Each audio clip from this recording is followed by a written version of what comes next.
Hi friends, Debjani কথা সব from বকচুদি news desk. মনে হচ্ছে ওই যে উপরওয়ালা বা উপরওয়ালি যিনি আছেন আর কি, উনি এখনো আমাদের সকালগুলো কিছুটা খুশিতে ভরে দিতে চাইছেন। মানে আমরা সকালবেলায় এখনো কিছু ভালো খবরের আশা করতেই পারি। তো তেমনি বেশ সুখের আনন্দের একটা খবর পেয়ে সকালবেলায় বেশ উদ্দীপিত হয়ে উঠলাম। কি খবর? আমেরিকার টাইমস ম্যাগাজিন 2019-এর 100 জনের একটা লিস্ট বানিয়েছে, most influential personality of the world. তো ওয়ার্ল্ডের 100 জনের একটা লিস্ট বানিয়েছে, তাতে স্বভাবতই আমাদের একম এবং অদ্বিতীয়ম মোদিজির নাম আছে। আমরা ভীষণ খুশি। একটা বিদেশি অ্যাওয়ার্ড বলে কথা, মানে অ্যাওয়ার্ড মতো তো অ্যাওয়ার্ডই আর কি। তো একটা দুঃখ তো ছিলই, এতদিন অনেক পুরস্কার আসছে, কত একটা ডিসগাস্টিং সিচুয়েশন ক্রিয়েট হয়ে যাচ্ছিল। যেমন ইকোনমিক্সে নোবেল, রবিশ কুমারের ম্যাগসাইসাই, তারপরে আবার গোদের উপর বিষ ফোড়ার মতো আমরা দেখেছি যে কাশ্মীরে 3 জন ফটোগ্রাফারকে নিয়ে হঠাৎ পুলিৎজার দেওয়া। তো পুলিৎজার দেওয়ার পরে আমরা দেখেছি আমাদের মোদি ভক্ত মিডিয়া সবাই আর গুসা চেপে রাখতে পারেনি, আমাদের ভীষণ রাগ হয়েছিল এটা কি হচ্ছে। এবং তারা প্রশ্ন তুলেছিল পুলিৎজারের উপরে যে পার্সিয়ালিটি করছে আমাদের অনেক এখানে এমিনেন্ট লোক আছে, তো তাদেরকে দেখতে পাচ্ছে না কেন, সেটা একটা কথা। অর্ণব থেকে শুরু করে অনেক অনেক সব লোকটোক আছে আর কি, তো তাদের দেখতে পাচ্ছিল না। তো এবার দেখা গেল যে না, তারা দেখতে পায়, সব কিছু দেখতে পায়। তো মোদিজিকে ওই লিস্টিং এর মধ্যে রেখেছেন। আর একটাও খুশির খবর আছে, আমাদের দাদিমা, শাহিনবাগের দাদিমা বিলকিস বানু, উনিও এই লিস্টে ঢুকে পড়েছেন।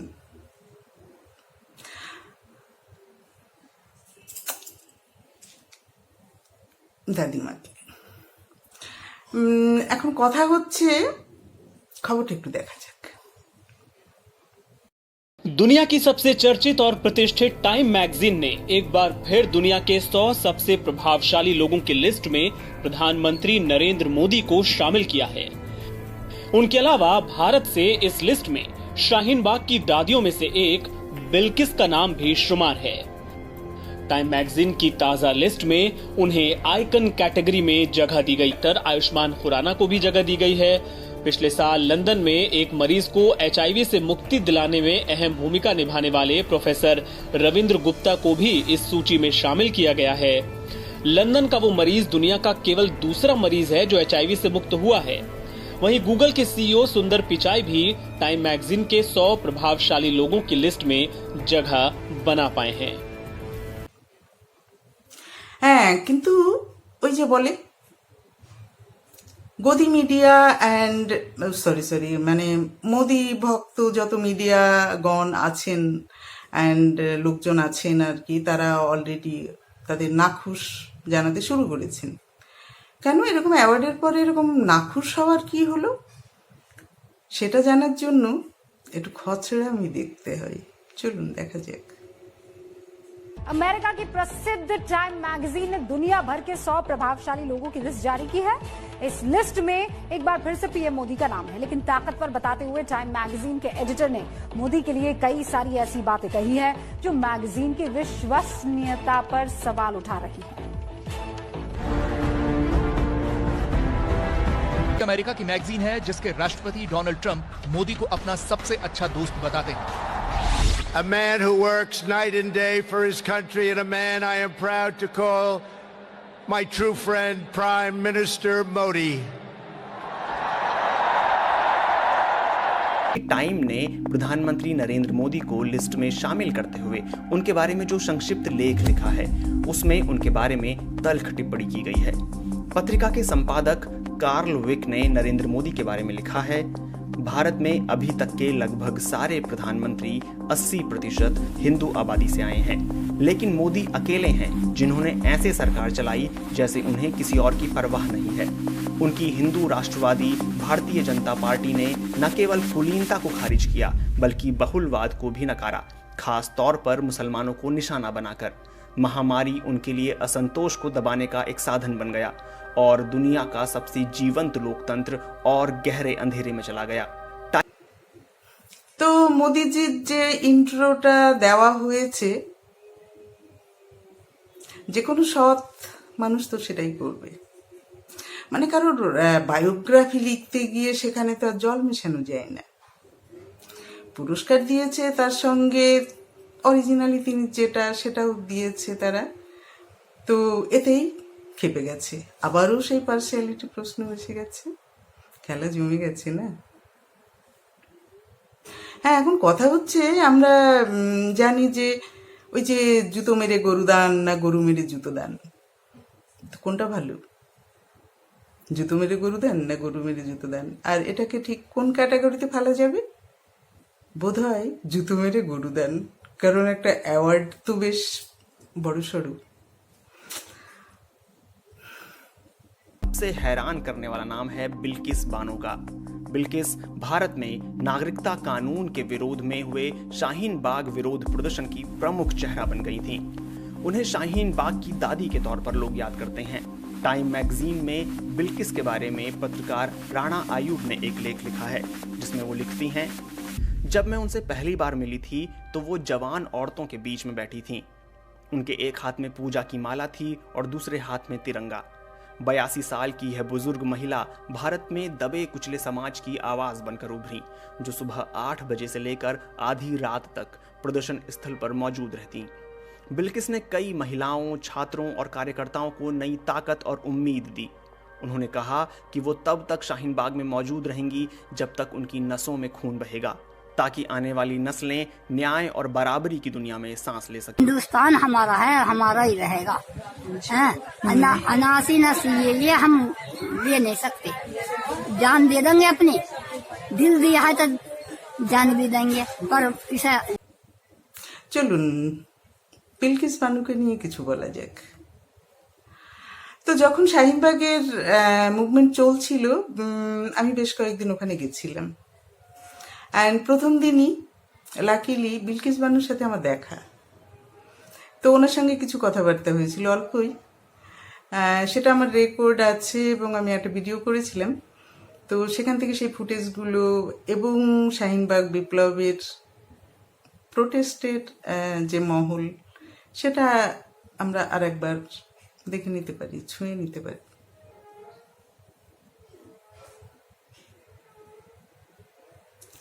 শাহিনবাগ একটা অদ্ভুত ইতিহাস তৈরি করেছে। শাহিনবাগ সারা দেশে ছড়িয়ে পড়েছে। হঠাৎ দেখা গেল যে হাজার হাজার বোরখা এবং হিজাব পরা মহিলা, তারা এসে রাস্তা দখল করে নিয়ে সরকারের নীতির এগেনস্টে তারা প্রোটেস্ট করছে।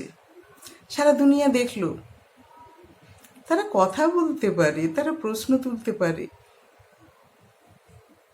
তারা সাহস দেখাতে পারে পাওয়ারের বিরুদ্ধে দাঁড়ানোর। কিন্তু আমরা এটাও জানি শাহিনবাগ এখনো শেষ হয়নি। ইভেন সেটা দিল্লি দাঙ্গা অ্যান্ড রিসেন্ট ওমর খালিদের ইউএপিএ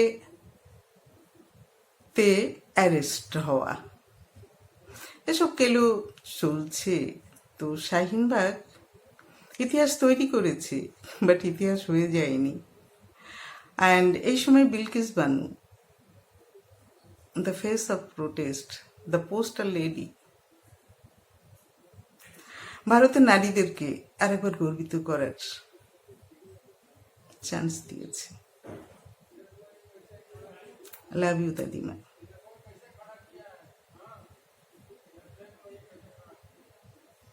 জিও হাজার সাল।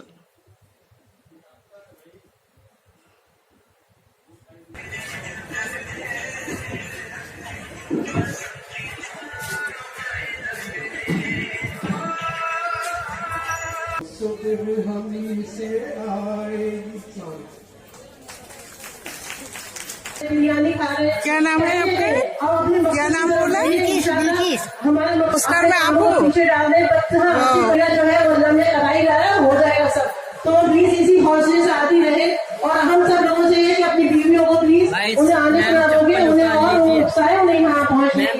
शुक्रिया बहुत बहुत। और ये रुपीना 1 महीना 3 दिन हो करे क्या करे। मोदी जी के बहू होते क्या बच्चे हो जाए। मोदी को दर्द लगा मोदी जी को। अब वो घर में घुस घुस कर मार रहा है मोदी जी, पुलिस की भेज कर। तो ये अच्छी बात है, अब उसके ऊपर आवाज उठा रहे हैं और अपना हक लेने के टाइम। हिंदुस्तान हमारा है, हमारा ही रहेगा। अनासी नसी ये हम ले नहीं सकते। जान दे देंगे अपनी, दिल दिया है तो जान भी देंगे, पर इसे लाएंगे नहीं। पाकिस्तान से हम क्यों है, हम क्यों जहाँ पाकिस्तान मतलब है। हम क्या पाकिस्तान के हैं, हम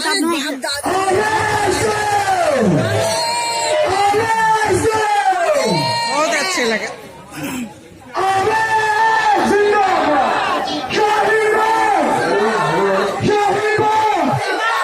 मेरा नाम हसीना। हसीना हसीना खूबसूरत जी। हसीना का मतलब खूबसूरत। अब माँ बाप ने जो रख दिया तो आप घर से भगा रहे हो बाहर, और बाहर वालों को अपने घर में घुसा रहे हो। ये कौन सी नीति, कौन सा तरीका? ये कोई तरीका थोड़ी नहीं। ये घर वालों को बाहर भगा के बाहर वालों को घर में घुसाओगे, ये क्या बात हुई? क्या सोच रखा है मोदी जी ने? क्या सोच रखा है? आज ये जो नागरिकता है ये धर्म के बेसिस पे नहीं होना चाहिए। नहीं, ऐसे नहीं होना चाहिए। ऐसे नहीं था भी। अरे सदियों सदियों से हिंदू, मुसलमान, सिख, ईसाई सब हिंदुस्तानी है भाई। हमारे साथ पता नहीं कितनी पीढ़ियां, 7 पीढ़ी की, 8 पीढ़ी की, 10 पीढ़ी की, 15 पीढ़ी, कितनी पीढ़ियां हिंदुस्तान में बीत गई। अब हम किसी और मिट्टी में जाके दफन होंगे? ऐसा हो सकता है? नहीं हो सकता। हम मरेंगे, इसी मिट्टी में दफन हो जाएंगे, वो हमारे लिए बेहतर है। उससे पहले तो इंडिया का बेटी लोग पढ़ रहे थे ना, पढ़ते थे ना, तो मोदी नया क्या बात बोला? बसें नहीं जा रही है, ये गलत बात हो रही है। मैं खुद बैठा था। বিলকিস বানু ও রাষ্ট্রদ্রোহী প্রেম, দেবযানী সব। প্রেমে 12 মাসে গোলাপ বা শিমুল পলাশ, কতটা সমর্পণে রাঙা, কত পার্সেন্ট বিদ্রোহে লাল। এইসব বালের ফিলোসফি নিয়ে ভাবতে ভাবতে ভ্যালেন্টাইন ডের মাঠে মারা যাওয়া। ট্রাফিক সিগন্যালে ধুলোমাখা সিকনিনাক শিশুটির সস্তা দরের গোলাপ কেন যে টানলো না, সে এক গবেষণার বিষয়। কোনো এক রোমান প্রিস্ট ভ্যালেন্টাইনের কেন যে প্রেমকে মেলাতে চেয়ে জেলে যাওয়া আর মৃত্যুর প্রহর গুনতে গুনতে প্রেমে পড়ে যাওয়া অন্ধ কিশোরীর। প্রেম কি এভাবেই ছাপিয়ে যায় মৃত্যুকে ম্লান করে দিতে?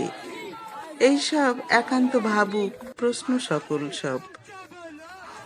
প্রেম কি শোনা গেছে যাবে স্ট্রবেরি কন্ডম প্যাক পকেটে পুরে, আহাত আঙুলে কিছুটা মায়া, জেলখানা পাগলা গারদে চকলেট হাতে? কাশ্মীর যাবে কি প্রেম বরফের বুকের লিমতাপ থার্মোমিটারে নিতে মেপে? প্রেম কি ঘুষবেই হবে বর্ডার কাঁটাতার ভেঙে মানুষের খোঁজে? প্রেম কি পাকিস্তান যাবে মায়ের সম্পর্কের সুতো বুনে বুনে? করাচিতে সারবে শপিং, যুদ্ধক্ষেত্রে পৌঁছে যাবে প্রেম, আর বন্দুক মিসাইল থেকে ঝরে পড়বে লাল লাল ফুল গোপন ইচ্ছায়। সেনা ছাউনিগুলো স্কুল সামার ক্যাম্প হয়ে যাবে, ফাইটার প্লেনগুলো লুকোবে মুখ। প্রেম কি জেএনইউ যাবে আলিগড় জামিয়া হয়ে, নগর পায়ে হেঁটে হেঁটে পৌঁছে যাবে শাহিনবাগ গোলাপ নিয়ে হাতে, আর একবার বসবে ধর্নায় বিলকিস বানুর সাথে। মানুষকে ভালোবেসে মাটির অধিকারে চিল্লাবে ভালোবাসার স্বাধীনতা চেয়ে। প্রেম কি বিপ্লবী হবে? প্রেম কি বড়, আরো বড় হয়ে যাবে একদিন? মানুষকে সাথে নিয়ে নিয়ে আকাশটা লালে লাল, আবারও রাষ্ট্রদ্রোহী হবে প্রেম। নতুন গল্প শুনবে সময়, দেখবে আগামীকাল। ये हम ले नहीं सकते। जान दे देंगे अपनी, दिल दिया है तो जान भी देंगे, पर इसे लाएंगे नहीं।